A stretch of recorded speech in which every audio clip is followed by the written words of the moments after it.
Think you just closed a perfect deal? The price is right, the quality is top-notch, and the delivery date is set. You and your partner are shaking hands. But wait, there's a third party at the table you didn't invite. The government. Welcome to the era of economic security. Gone are the days when international contracts were just about business. Today, your contract can be terminated in a heartbeat, not because of a breach, but because of a national security concern. If you're not updating your contract clauses right now, you're flying blind into a geopolitical storm. In the past, business was business. If both parties agreed, the deal was done.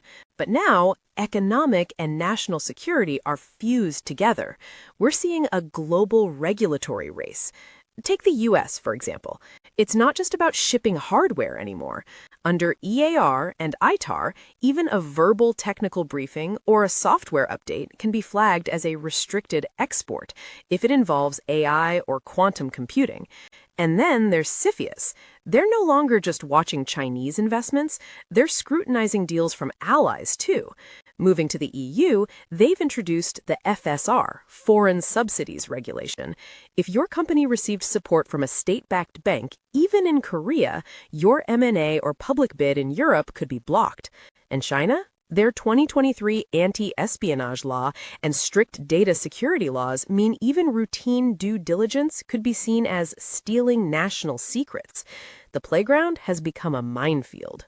So how is this changing the actual paperwork? Let's look at 3 new standard clauses. First, hyper-specific government approval. It used to be just about antitrust. Now, your contract must state that it only becomes effective after passing CFIUS, EU FSR, and Chinese cybersecurity reviews. Who pays for the filing? What happens if it's rejected? You need these answers in writing. Second, data localization. You can't just move data freely. Contracts now explicitly state that data collected in China stays in China, and EU data must follow strict GDPR standard contractual clauses. Third, and most shocking, termination for national interest. This is the nuclear option. It allows a party to walk away from a contract without penalty if their government demands it for national security. It breaks the old rule of pacta sunt servanda. Agreements must be kept. But in 2024, it's a survival necessity. How do you survive this? Pre-screening is everything. Check if your partner is on any entity list before you even start talking. Design conditional contracts. Don't just say get approval. Set a long stop date, a final deadline. If approval doesn't come by then, you have a clean exit.